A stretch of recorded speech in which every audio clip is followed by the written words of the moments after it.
Lalagyan natin ng grasa para makita natin kung saan banda yung ngipin niya, kung nakabaon ba siya o nandito lang, kasi dito lang sa ano to mismo.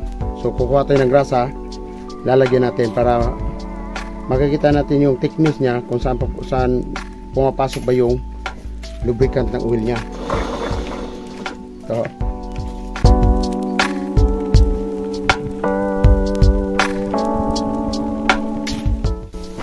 yun, differential. Gagawa kami ng differential. Ito.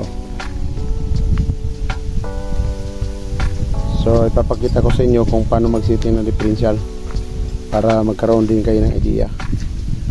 Ito. Yan.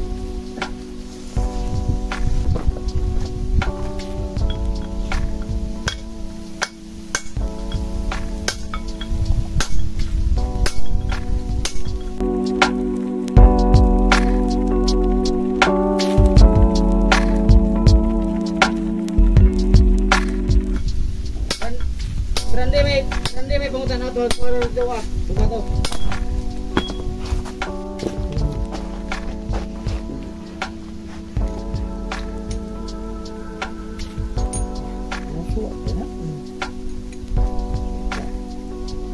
Baru to rainfall. Ito sa bangko kapol. Lahat.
So kung gusto nyo magandang lapat,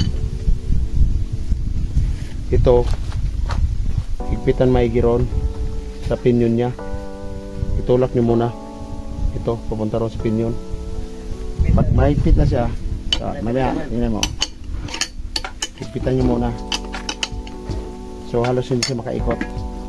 Ibig sabihin yung pinyon nya saka ito kumapit na siya, saka ganyan na, oh, kapit na. So wala nang ikot.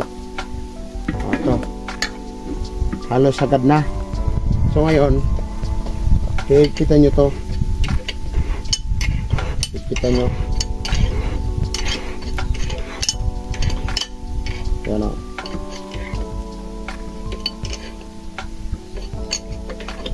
Kasi sagad na siya, higpitan nyo.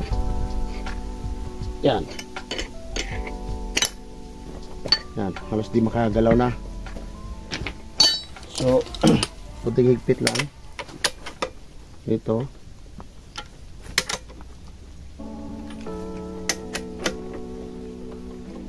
Kailangan mahigpit talaga sa pinyon pag nag-sitting kayo nito sa differential.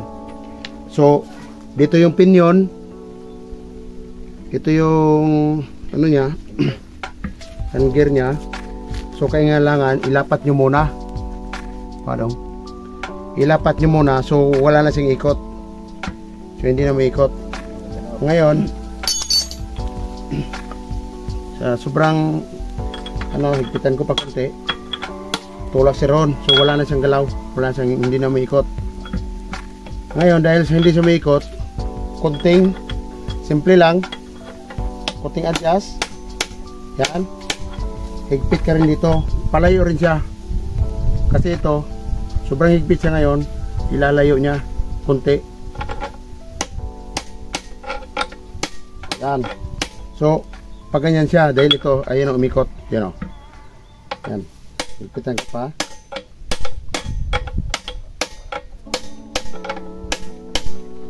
Yan, hanggang ito naman luwagan nyo,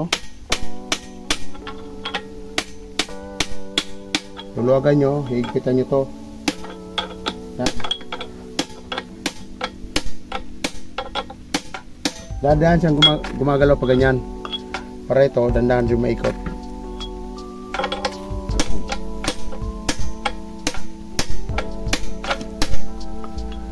Yan ko, kaya pa rin. So luwagan mo hanggang makuha mo yung ikot. Yan, punta roon.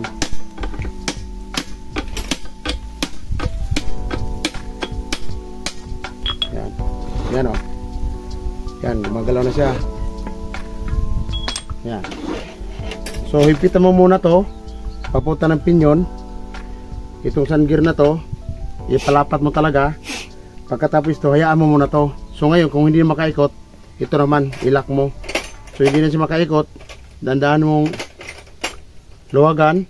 Pagkatapos ito higpitan mo para yung pinyon nya sa yung sand gear nya gumaganyan, palayo siya. So ikot na siya konti.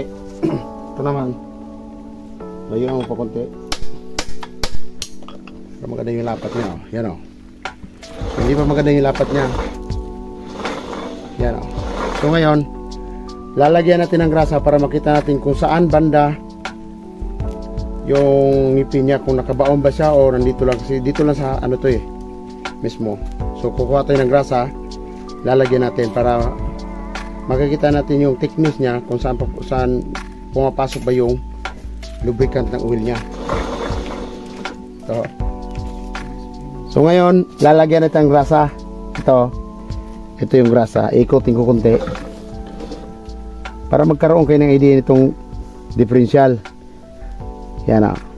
So ngayon makikita mo na to ngayon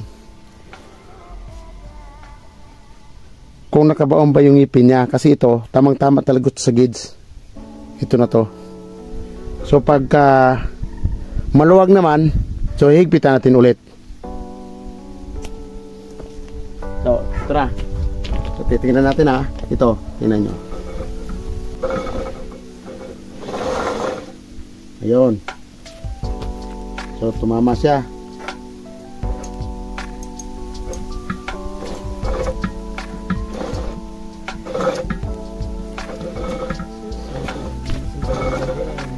Ikutin mo ulit.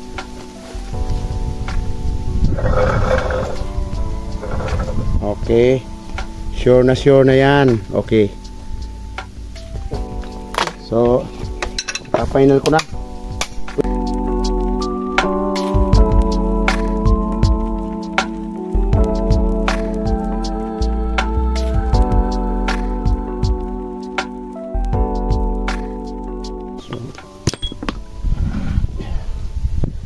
Kailangan mo lagyan talaga ng lock. Akin yung isang lock.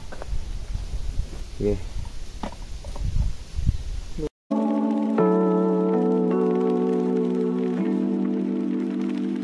Okay, tapos na. Natay ko ano? Chill. Ang differential. So, ilalagay na naman sa ilalim. Sa loader para tapos na yung trabaho. Ito na. Pasok namin yung differential na pinaka-graph.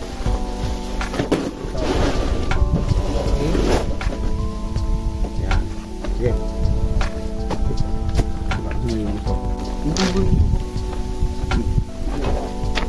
Dikit-dikit din na.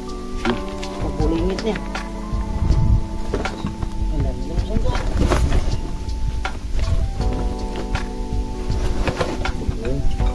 Gulo na sa saan?